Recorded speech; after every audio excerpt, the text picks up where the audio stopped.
Bueno, buenas tardes.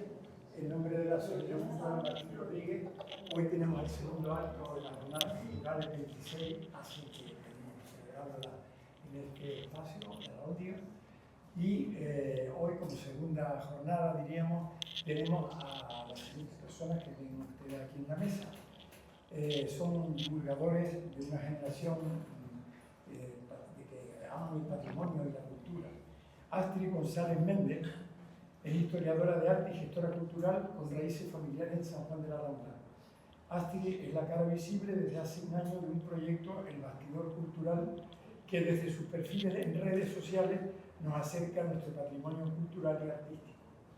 Junto a ella nos acompaña también Azomar González Pérez, diseñador gráfico e interiorista, quien desde 2018 firma sus proyectos gráficos bajo el nombre de Millennial, espacio donde también divulga y difunde las fiestas y tradiciones de nuestro territorio. Nuestra asociación agradece su disposición para acompañarnos hoy en esta jornada cultural. Así que, gracias. Gracias.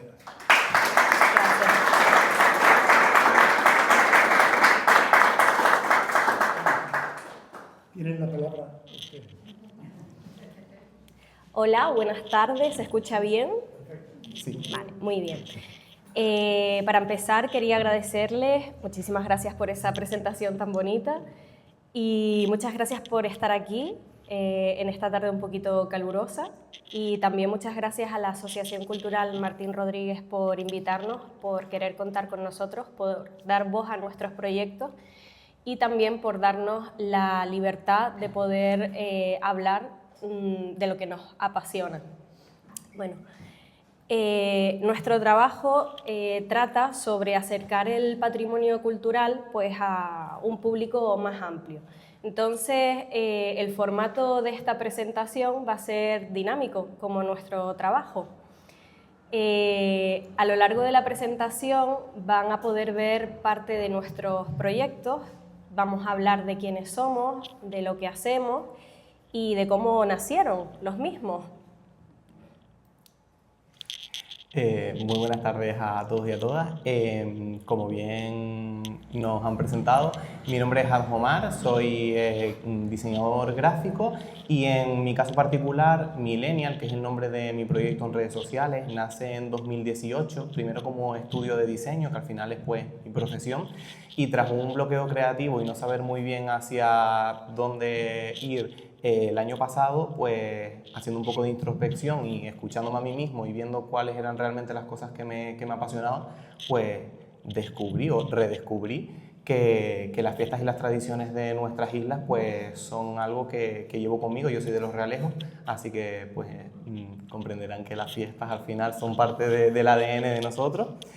Y nada, dentro de lo que es Millennial tengo una iniciativa que se llama Identitaria, entonces voy sacando diferentes capítulos a lo largo de las tradiciones y fiestas que voy visitando a lo largo de todas las Islas Canarias. He estado en fiestas como la Romería de los Dolores en Lanzarote o, por ejemplo, la Bajada de la Virgen de las Nieves en La Palma el año pasado. Y a continuación vamos a ver dos vídeos que resumen a la perfección pues, un poco el trabajo que llevo a cabo en redes.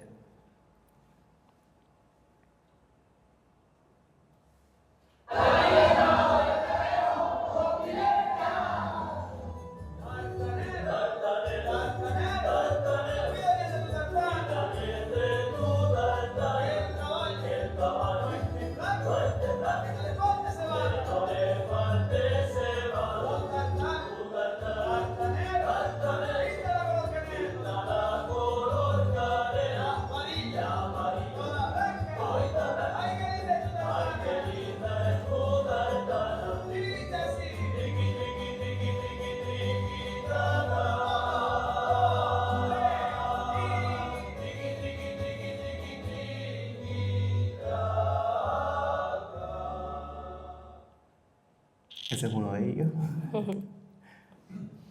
Alejandro, por favor. Hable para que vea lo que te costó. Sí, claro, recibo. La comida del Bar La Rana es 25.000 pesetas.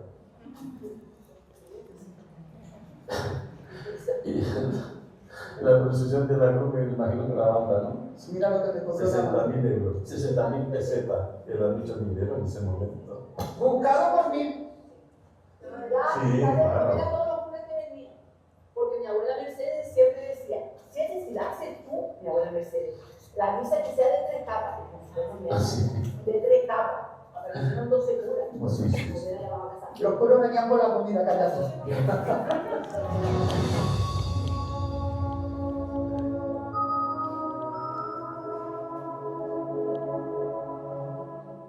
Mire, ¿y quién nos paga ahora?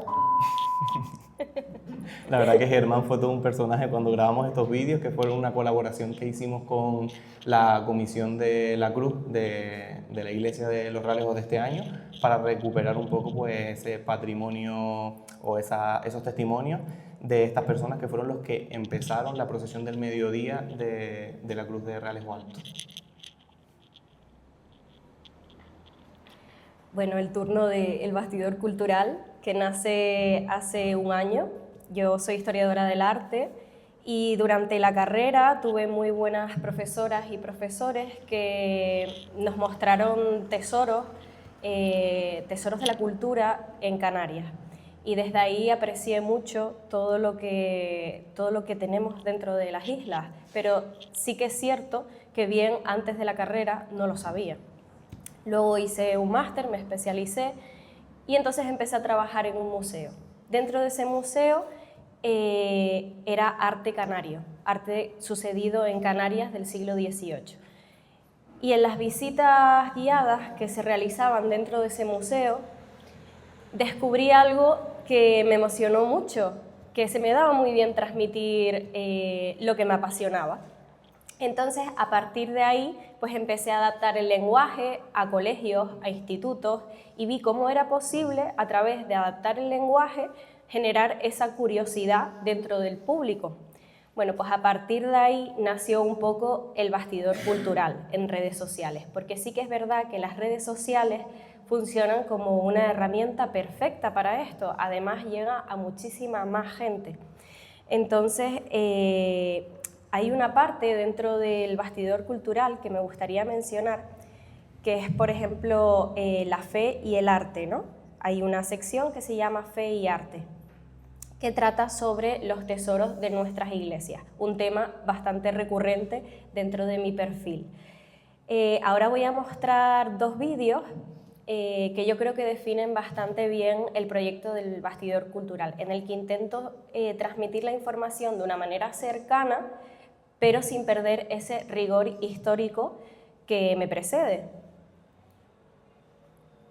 Bueno, el primero es bastante especial porque aquí está mi abuela en la tercera fila, con la que grabé este vídeo sobre el calado canario.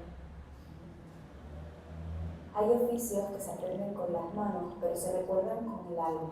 El calado canario es uno de ellos, ya que no es solo una técnica de bordado, sino que es parte de nuestro patrimonio inmaterial. Por eso he venido a casa de mi abuela, donde esos recuerdos siguen vivos, guardados en un cajón como un tesoro. Y bueno, ¿quién mejor que ella para contar su historia? Yo aprendí a calar viendo a mi madre y con los calados que dejó hechos. Después que ella murió, él me dejó muchos marcadas ya para sentarlos a calar. Y los senté y calé yo y mirando las bandejas que dejó caladitas, yo me puse, lo hice igual. Este cojín lo hizo mi madre y esto lo caló ella en un bastidor. Entre dos que es también calado.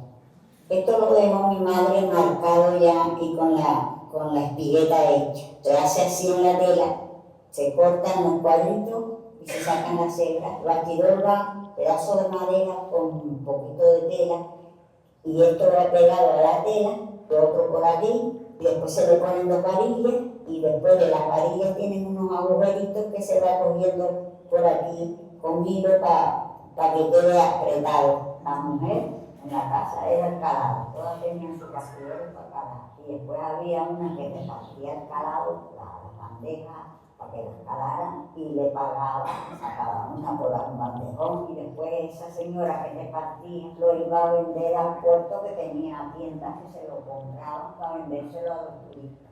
Mi madre me decía, mira, hazme la presilla, que es el festón del final del calado, porque es muy borroso. ayúdame un poquito para terminar esto. Y yo me sentaba y hacía. Más allá de su belleza y de ser uno de los oficios artesanales más representativos de las islas, los calados han sido parte esencial del día a día en mi familia, en los ajuares, en las casas, incluso en los trajes típicos. Y sobre todo, como ha dicho mi abuela, una forma de transmitir saberes de generación en generación. Luego también a través del perfil exploro pues las diferentes conexiones de Canarias pues con Flandes en este caso. ¿Qué conexión crees que hay entre Flandes y las Islas Canarias? Primero, ¿a qué territorios me estoy refiriendo? En el siglo XVI ese nombre se usaba para las 17 provincias, conocidas como Flandes. Estas comprendían, entre otros, los actuales territorios de Bélgica y Países Bajos. En el siglo XVI, Canarias era clave en el comercio atlántico. Los flamencos, especialmente de Amberes y Brujas, llegaron a las islas atraídos por un producto estrella, la caña de azúcar. El tráfico de este producto era tal que las islas eran conocidas como las Islas del Azúcar. Gracias a este comercio llegaron a las islas obras de talleres flamencos de gran calidad, escultura, pintura, grabados, retablos, orfebrería. Piensa que el intercambio económico terminó convirtiéndose en un intercambio cultural. Algunas familias flamencas se establecieron aquí en las islas, como los Monteverde o los Bantal. Así que sí, cuando vemos un retablo o una escultura flamenca en una iglesia de Canarias o encuentras apellidos nórdicos en nuestra historia, estás viendo las huellas de una época en la que Canarias fue motor del comercio atlántico. Venían por el azúcar, pero se quedaban por el negocio. Y es que al final las islas eran y son un territorio codiciado. Qué bueno. Bueno, pues después de ver un poquito el trabajo que hacemos Astrid y yo en redes sociales, como han podido ver, pues nos dedicamos a divulgar lo que somos, ¿no? Parte de nuestra identidad y de nuestra historia. Y como parte del patrimonio, la UNESCO define este término como el legado que heredamos del pasado, que nos define como sociedad, con el que vivimos hoy en día y que transmitiremos a las generaciones futuras. Nuestros proyectos dentro de lo que es el patrimonio, que se puede dividir en patrimonio natural y patrimonio cultural, lo identificamos como patrimonio cultural. Hemos querido poner esta pequeña tabla simplemente para recordar que dentro del patrimonio cultural existe el patrimonio inmaterial, a lo que Adjomar, mi compañero, se dedica sobre todo, fiestas, tradiciones, conocimientos, técnicas. Entonces no debemos olvidar que es una parte muy importante dentro de nuestro patrimonio. Y bueno, pues ahora, sabiendo más o menos a lo que nos dedicamos en redes y demás, me gustaría preguntarle a Astrid directamente cuál es su proceso a la hora de crear este tipo de vídeos, con qué dificultades te encuentras tú en concreto y qué es lo más bonito que te ha pasado con el proyecto del Bastidor Cultural. Bueno, pues mi proceso es ir a las fuentes, pasar días entre libros y a partir de ahí pues sacar distintos temas, pero sí que es cierto que a veces me han preguntado ¿y cómo eliges los temas? Pues simplemente porque algo me genera curiosidad o porque ya lo tengo en mi memoria de los estudios previos. Entonces digo, esto merece ser contado, esto la gente lo tiene que saber, necesitamos aprender de esto. Entonces ese es un poco el proceso. Luego también lo que es el desplazarme a esas ubicaciones, grabarlas, editarlas, grabar la voz. Entonces es un proceso que yo pensé que iba a ser más sencillo al principio, pero luego se convirtió en algo bastante complejo. ¿Y con qué dificultades me he encontrado? Pues sobre todo lo que me cuesta es salir de ese academicismo y sintetizar la información. O sea, sintetizar la información y hacer que entre en 1 minuto y medio de vídeo, como han visto, es bastante complicado porque al final es mucha información, son muchos libros los que utilizo para informarme y para tener esas fuentes fiables. Entonces, creo que es una de las mayores dificultades. Otra, yo diría, que es el miedo al error, porque vamos a ser sinceros, todos tenemos ese miedo al error. Entonces, citar mal una fuente, equivocarme en una fecha, en algún dato, creo que también ese síndrome de impostora es un poco difícil de sobrellevar. Sobre todo porque yo creo que también, como bien dijiste antes, con las redes sociales llegamos a muchísimo público, entonces eso también tiene su lado bueno y su lado malo, y es que también detrás de las redes pues pueden haber personas que a la mínima pues sí, totalmente. No sabes muy bien, sí, que al final errores cometemos todos, pero que... Y que también vivimos en la era de la cancelación, entonces es muy fácil cancelar a una persona a través de las redes sociales. Luego, ¿qué es lo más bonito que te ha dado este proyecto? Pues yo creo que la comunidad que se ha creado a partir de él, porque hubo un vídeo que subí acerca de la roseta canaria. Me invitaron a un taller, unas señoras que conocí en una feria de artesanía, y me enseñaron cómo trabajaban la roseta. Entonces fue maravilloso aprender de ellas y fue muy bonito cómo me transmitieron toda esa información y verlo, ¿no? Verlas en acción a las roseteras. Entonces, a partir de ese vídeo me llegaron muchos mensajes de América, de Paraguay, de Argentina, de Chile, de Venezuela, de Colombia, diciéndome que allí la roseta también se hacía y que muchas personas de Canarias la habían transportado hacia América. Entonces se creó una comunidad muy bonita a partir de ese vídeo.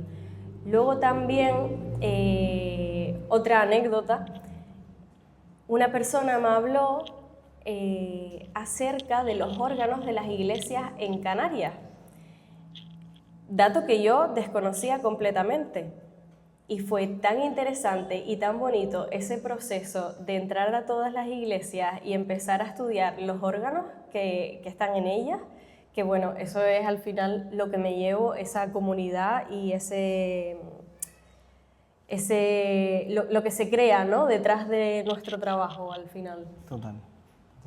En mi caso, por ejemplo, con respecto al proceso, al ser un patrimonio inmaterial, dependo también mucho de ir al lugar y esperar a que la fiesta o la tradición que se celebra, pues se celebre. Sí. Entonces, sí es verdad que un poco el proceso sí es plantearme a veces qué tipo de planos quiero conseguir grabar. Pues, por ejemplo, a lo mejor voy a la romería de la Orotava y me gustaría conseguir un plano detalle de las cintas moviéndose. Entonces, al final, una vez allí in situ, me gusta pues moverme intentando encontrar ese plano. O, por ejemplo, una señora asomada a una ventana viendo cómo pasa la Virgen.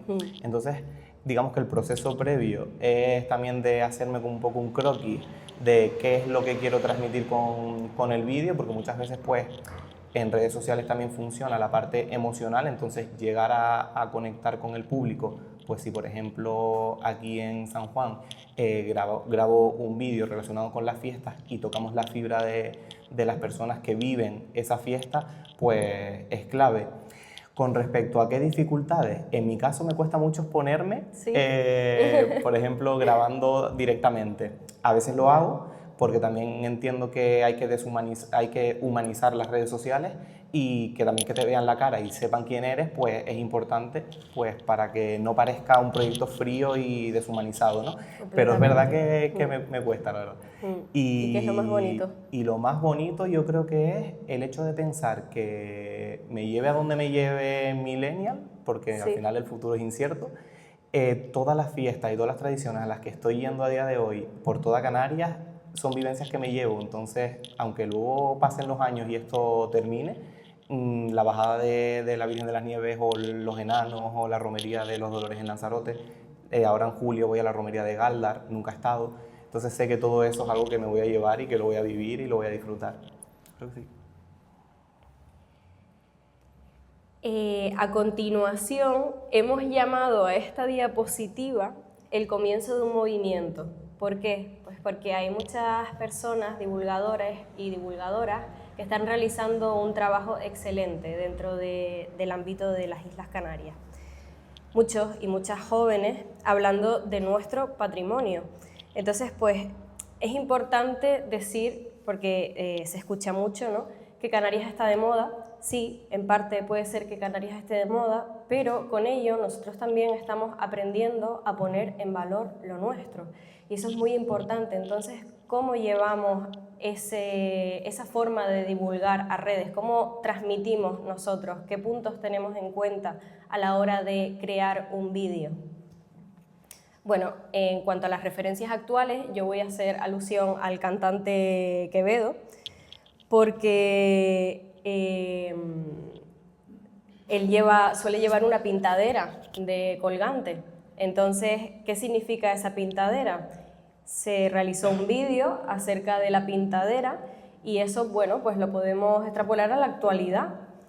Luego, el uso de herramientas de diseño, yo creo que aquí mi compañero es el que más acertado está en esto. Sí, al final las herramientas de diseño y unido también al tercer punto, que es lo visual por encima de todo, a nadie se le escapa que al final somos una generación que nos movemos por lo visual, cada vez leemos menos y nos entra la información por lo que vemos.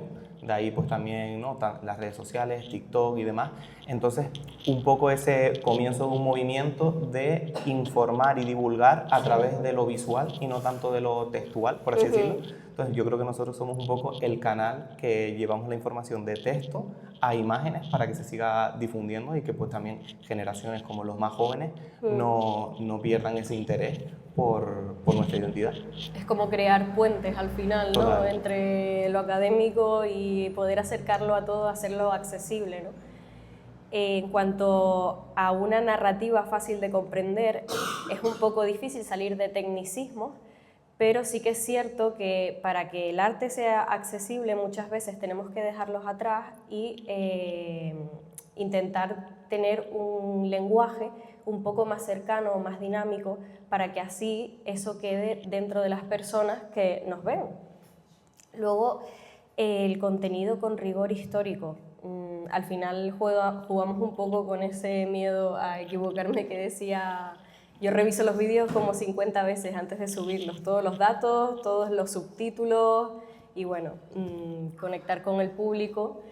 Al final creo que también es un punto muy importante porque nosotros como divulgadores al final lo que hacemos es como el trabajo de un mediador o una mediadora cultural, ¿no?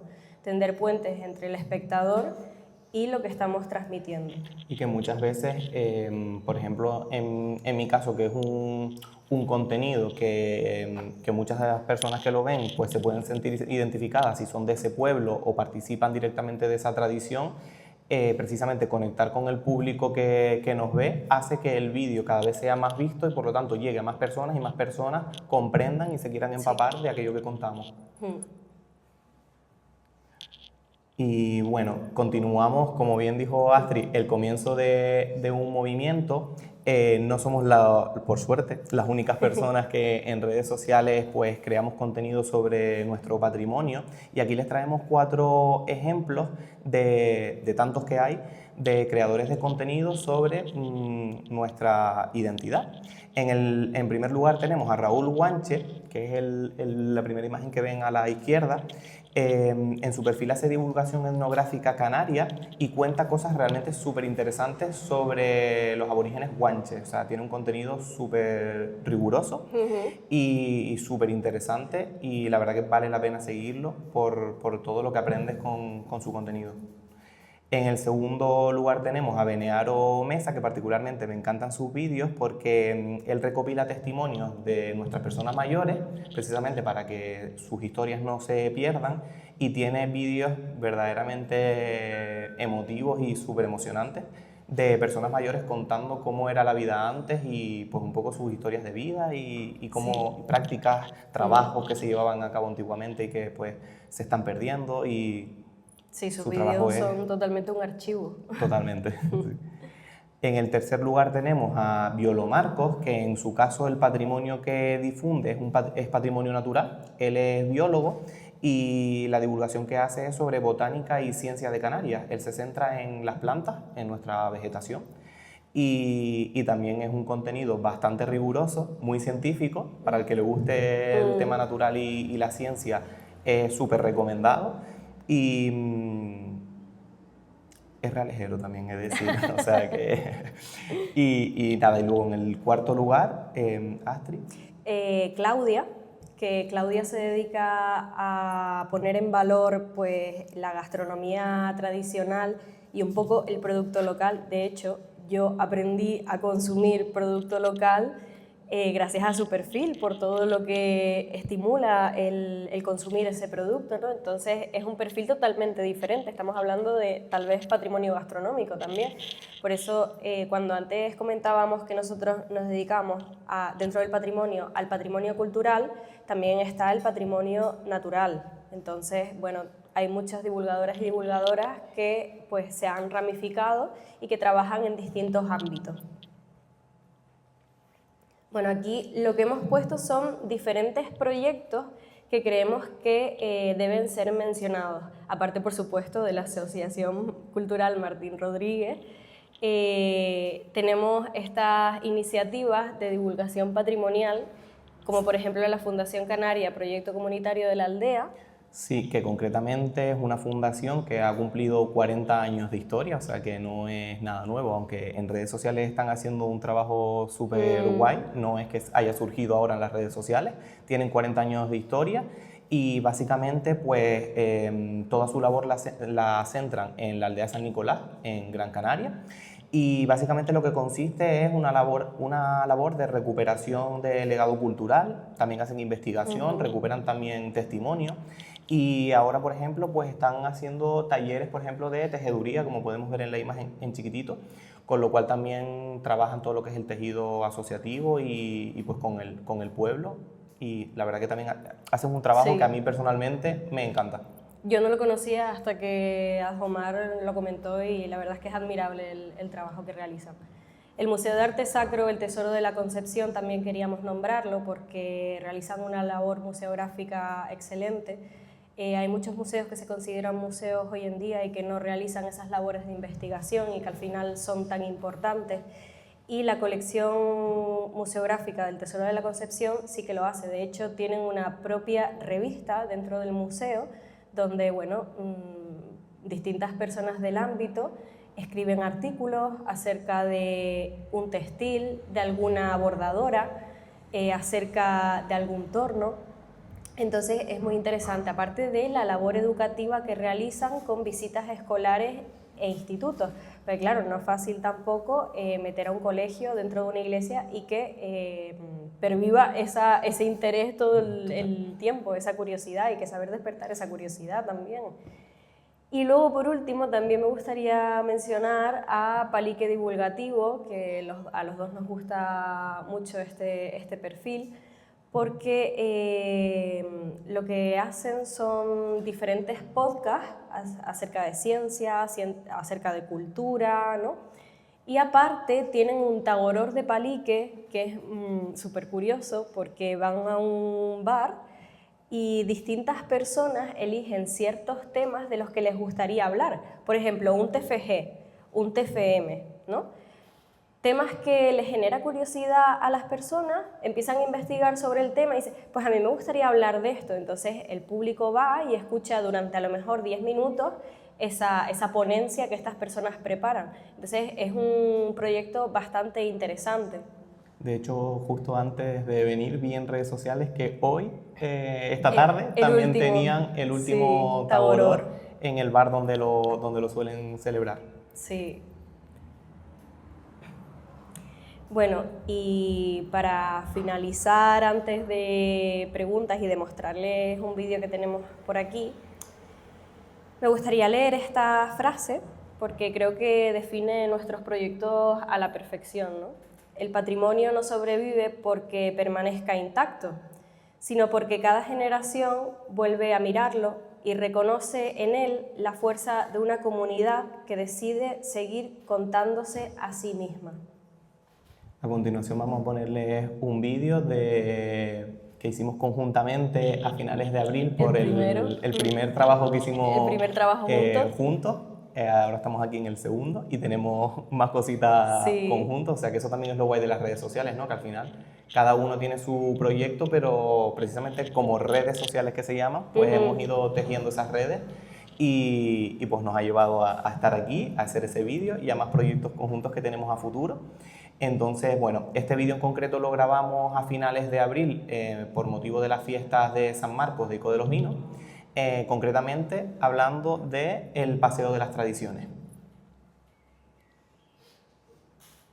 Pocos lugares pueden presumir de conservar tantas tradiciones vivas como Ico de los Vinos. Porque si algo define a este municipio es la fuerza con la que viven sus fiestas y tradiciones en el presente. Y buena parte de ese legado se reúne una vez al año en el Paseo de las Tradiciones, donde cada barrio recorre el pueblo representando su tradición, llevando aquello que la identifica, sin olvidar la vestimenta tradicional. Y por supuesto, llegan a esta plaza, la Plaza de San Marcos, se reúnen y celebran un gran baile de magos. Desde 1997, este recorrido se ha convertido en una de las imágenes más bonitas de las fiestas de San Marcos. Aquí se encuentran tradiciones tan distintas como los hachitos del Amparo, el diablo y la diabla de las Angustias, las pibas y cometas de la Vega, los cestos y bollos de Santa Bárbara, la embarcación de la Virgen del Carmen, el globo de San Antonio o las flores de papel del Cristo del Calvario. También hay lugar para la cultura del vino, para las cruces, los cabezudos, el folclore y claramente para las tablas de San Andrés, una de las celebraciones más reconocibles de Icó. A mí me gustaría destacar los cestos y bollos de Santa Bárbara, también porque parte de mi familia vive allí y nos reunimos cada año por las fiestas. Me parece una de las más singulares por todo lo que reúne, trabajo artesanal, ofrenda a Santa Bárbara y un apego a la tierra celebrando la memoria de toda una comunidad. En mi caso me encantan los hachitos del Amparo, que se celebran cada noche de San Juan. Una tradición donde las hogueras y las antorchas se encienden con fuego al caer la noche del 23 de junio, e iniciando un desfile iluminado desde la Vega hacia el Amparo, acompañado de la música del pajarante. Todas estas tradiciones nacidas en sus propios barrios y celebradas en una época determinada del año son el resultado de siglos de historia y de memoria compartida. Por eso el Paseo de las Tradiciones es una forma de entender la identidad de Icó. Y de reconocer en sus tradiciones quiénes somos. Bueno, pues muchísimas gracias por haber estado atentos estos 30 minutitos que hemos tenido. Pero si quieren hacer alguna pregunta, lo ideal es que se genere ahora pues un poco de debate o algún diálogo interesante, algo que les gustase compartir con nosotros. Tienen que venir a hacer el resonar del bucio aquí. Eso es verdad. Las reyes de San Juan en el sentido del pasaje. Eso es verdad. Me lo apunto. Una cosa que es interesante del aspecto de la cultura y las tradiciones es un poco dar testimonio, en este caso, para que no se pierda ese archivo que aún sigue vivo en los pueblos, en los barrios, y el Paseo de las Tradiciones por Icó creo que ha encajado bien. Yo estaba en donde tienen las máscaras, en el museo que tienen allí, que yo creo, como en otros sitios, en Los Silos tiene un pequeño museo de arte sacro detrás de la iglesia, del altar mayor. Tienen en Garachico también, y es todo porque tengo la inquietud porque esta cultura que no se pierda, que sea transmitible, y sobre todo una cosa muy importante es la mirada, ¿no? Cuando uno vaya a un sitio, en este caso las tradiciones de la fiesta, tomas testimonio de la persona que toca el tambor, de los calados, que es importantísimo, y entonces esa cultura que no se pierda, que siga viva. Y como cultura, a mí me gusta mucho la fotografía antigua, me encanta. Sí, soy un apasionado de la fotografía antigua. Y hay muchos testimonios de documentos fotográficos que se han tirado y son irrecuperables y dan fe y testimonio de esos momentos, porque ya se han ido perdiendo gente que han fallecido. Y yo creo que, sobre todo, tener la curiosidad y la inquietud por la cultura y la tradición, transmitirlo a través de los colegios, del instituto, en fin, yo creo que eso es muy importante. De hecho, yo particularmente, uno de los proyectos que más he disfrutado a la hora de hacer fue el del testimonio que puse del señor mayor hablando. Fue en mayo de este año. La comisión de la Cruz me contactó para grabar esos vídeos. Y claro, al final, ser de Los Realejos, por ejemplo, no te hace ser experto de tus fiestas o tus tradiciones, a menos que te pares a hablar con las personas mayores, que son quienes realmente pues entienden un poco cómo surgió y demás. Y en el caso concreto de la procesión del mediodía, porque la de por la noche de los fuegos, sí es verdad que es mucho más antigua, pero la del mediodía fue impulsada por estas personas. Entonces, ¿por qué no aprovechar precisamente que están vivas y tenemos la oportunidad de recoger esos testimonios? Y la verdad que a mí personalmente me encantó estar allí. De hecho, me emocioné en uno de los vídeos porque íbamos con preguntas en folios y al final no hizo ni falta, porque al final son cosas que han vivido, entonces no hace falta preguntarles, ellos mismos se pusieron ahí a hablar e incluso, ya te digo, se extrajo mucha más información de la que preveía y mucho más emotiva porque vas sin saber qué es lo que van a contar y luego te llevas la sorpresa de cuánta información hay que no se está recogiendo y que se va a perder. Sí. Yo algunas veces, hace muchos años, cuando Masca no era lo que es hoy en día. Cuando era Masca. No había luz, no había nada. Y lo que es en Masca del medio, que están los 3 caseríos divididos, estaba la venta de Fidel, era una venta muy chiquita. Y ahí venían los carrizales con un pequeño acordeón, una bandurria, una guitarra, y ahí estábamos hasta las 3, las 4 de la mañana y contando las anécdotas, la historia de esos momentos, de los noviazgos y todo. Digo, qué bonito que son cosas que quedan, que claro, en un momento dado tenía uno un cassette para grabar. No tiene los medios que tenemos hoy en día, evidentemente. Claro. Es lo oral, lo transmisible. Pero que esto es importantísimo, con los medios que tenemos hoy en día podemos recabar muchísima más información. Totalmente. No sé, ahora estoy pensando que si nuestra asociación y el pueblo sacó algo positivo de la pandemia del COVID, fue que al no poderse hacer las jornadas culturales, se me ocurrió, y después lo contacté con los demás, de hacer vídeos. En YouTube, sí. No, sí. Porque, por ejemplo, Martín sabe muchísimo, pero no es eterno. Entonces, si eso no queda reflejado, pues se va perdiendo. Entonces, lo primero fue hacer vídeos caseros, pero después contactamos con una productora y ya creo que vamos cerca de los 40 o más, ahora he perdido la cuenta. Y se ha recogido muchísima información del pueblo a través de esos vídeos. A lo mejor no tienen un rigor exagerado, pero no se ha perdido muchas cosas. Hay muchas asociaciones de vecinos ahora que están realizando ese trabajo, están contactándonos y intentando que sus tradiciones, sus fiestas, pues se vivan de otra manera, incluso sus islas. De hecho, pues las zonas arqueológicas o un patrimonio que a lo mejor no está tan visible como otros y que esas propias asociaciones de vecinos son las que la promueven. Entonces eso me parece ejemplar al final. Total, de hecho nosotros ahora estamos inmersos precisamente, era uno de los proyectos que tenemos conjuntos con la Asociación de Vecinos del Socorro en Breña Baja, en la isla de La Palma. Astrid ya estuvo por allí hace 2 semanas, si no me equivoco, a mí me tocó ir la semana pasada, o la anterior, ya ni sé el día en que vivo. Y también pues al final son una asociación de vecinos que organizan las propias fiestas de su barrio, pero bueno, pues este año han querido contar con nosotros para darle una vueltita también a sus redes sociales y demás, y pues no solo enfocarla a lo mejor desde el punto de vista de las fiestas que son una vez al año y ya, sino también pues crear ese contenido, ¿no? Que gira en torno no solo a las fiestas, sino también al propio barrio y a su patrimonio, porque además tienen ahí una ermita del Socorro del siglo XVII, si no me equivoco, magnífica. Estuve la semana pasada y me quedé increíble, flipando, porque encima está la ermita y alrededor unas plataneras súper extensas y la verdad que el rincón es... ¿Tú que estuviste también? Sí, y la Virgen también, la iconografía de la Virgen del Socorro, de la que sacan ellos mismos una fiesta nueva, intentan construir una nueva tradición, ¿no? Total. Eso es súper interesante. Y que quieran contar con nosotros para ello, pues súper gratificante porque entonces es que nuestro trabajo pues está llegando.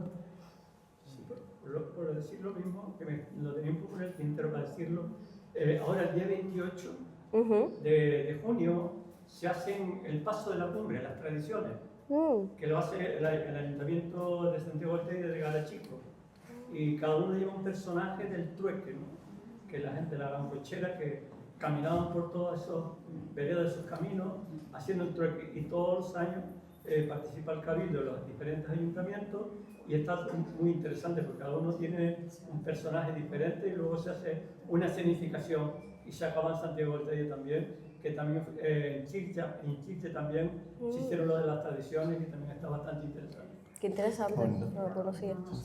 También este sábado, si no me equivoco, en Taucho, en la parte alta de Adeje, también se va a hacer una muestra sobre cómo era la cultura del agua. Así que si tienen la oportunidad de ir, es a partir de las 11, va a haber una ruta guiada con escenificación también, ¿no? Escenografía de los propios vecinos ataviados de cómo era la vida antes y la importancia que tenía el agua en un municipio tan árido como Adeje, en el sur de la isla. Y son unas jornadas también, llevan 15 ediciones y también es súper interesante poder ir y ver un poco recreado, ya que no podemos ir al pasado, de momento no se ha inventado esa tecnología, pues por lo menos ver recreado cómo era la vida aquí. También en Fasmia, no sé si conocen los montañeros de Ujapa, No. pues hacen muchas cosas de tradiciones, tienen vídeos, y van también a trueque. Es que hay muchas tradiciones y fiestas que no conocemos y que nos encantaría llegar a todas, porque cada una tiene como su encanto. Y bueno, poco a poco iremos conociendo más, pero también gracias a las personas que nos lo dicen, ¿no? Porque esas tradiciones y esas fiestas muchas veces no están recogidas en ningún sitio. Yo leo de los gusanos de la palma y la seda. Sí. Eso es algo muy bonito. Fuimos de los gusanos de la seda, sí. Fuimos a las hilanderas del Paso, que hacen una labor excelente también. Qué bonito. Y que hacen todo el proceso de manera artesanal, desde la cría del gusano hasta sacar el hilo, guisarlo, el torcido, el tinte, pero el tinte no artificial, o sea, con productos naturales también, con cáscara de cebolla, con romero, con eucalipto, con horchilla, de todo. Habían un montón de tipos de tinte. Y luego al final la parte del telar, que fue la que más nos sorprendió, creo yo, porque veías a las trabajadoras allí, a las hilanderas, haciendo pues una corbata a lo mejor. Y era un proceso tan bonito. Y al final que quede recogido en a lo mejor nuestros vídeos o en documentales y esto, pues también es valorar. A mí lo que me parece digno de admirar es que ustedes hagan un vídeo donde resuman toda la cultura de un sitio, de un lugar, de una fiesta, de una determinada, que te imparte algo de historia y lo vayas a poner en un vídeo de 1 minuto 50 para que captes la atención de jóvenes, mayores, adultos. Claro, no sabes a quién está viendo ese vídeo, después te alucina toda la gente que va a ver ese vídeo. Y después tú dices, pero llega tanto, no sabes cómo puede reaccionar mucha o poca gente, pero me parece impresionante el sintetizar toda esa información en esos minutos, me parece un trabajo. Es que es una de las dificultades, para mí, en mi caso es una de las dificultades, porque yo muchas veces me paso. De hecho, mis vídeos son largos, son un poquito largos. De hecho, las redes sociales a veces me han penalizado por subir un vídeo tan largo, pero es que hay ocasiones en las que me es imposible sintetizar porque todos los puntos son tan interesantes que, bueno, pues si quieren verlo, son 3 minutos de vídeo. Total. Pero claro, es verdad que tú empezaste estudiando moda, ahora te estás interesando por tejido, ¿sabes? Siempre ha sido como escalón, que aunque te vas dando cuenta de que dices, bueno, me interesé por las telas, ahora estoy por telares, y ya vas siguiendo escalón, entonces tú vas diciendo, voy cogiendo mi ruta hasta llegar hasta donde estás llegando. Sí, eso también es como la ruta académica, ¿no? Y la ruta de este trabajo, este proyecto de divulgación. Al final los textiles siempre me han llamado la atención. Entonces, bueno, pues poco a poco voy intentando hacer un poquito de investigación, proyecto de tesis doctoral acerca de textiles, pero lo separo o lo intento separar del bastidor cultural, aunque es inevitable porque al final es lo que me apasiona y los temas los elijo según la curiosidad que a mí pues me despierten. Que yo creo que un poco lo que comentas, al final, si algo tenemos en común todas las personas que estamos creando contenido en redes, es que de alguna u otra manera ya lo llevamos dentro o lo hemos llevado dentro por nuestra vida personal y ahora pues le hemos dado como un poco esa vía, ¿no? Porque al final las redes sociales existen y lo estamos canalizando por ahí, porque como bien dices, ¿no? Astrid empezó en moda y al final también crea contenido. A veces muchos de sus vídeos están relacionados con eso, con lo cual algo queda ahí de algo que te apasionaba y que ahora te apasiona. O por ejemplo en mi caso, ya te digo, yo soy de Realejo Alto, entonces desde pequeñito pues se me ha inculcado y he vivido las fiestas de mayo. Además soy sobrino de Olival de Olquis, con lo cual me he gozado 80.000 fiestas y siempre lo he escuchado a él hablando de las fiestas de Benijo, de las fiestas de Portezuelo. Entonces claro, al final pues también es algo como familiar y que está dentro, lo único que a veces hace falta como ese clic y... Sí. Al final es contar lo nuestro. Como es el título. Nunca mejor dicho.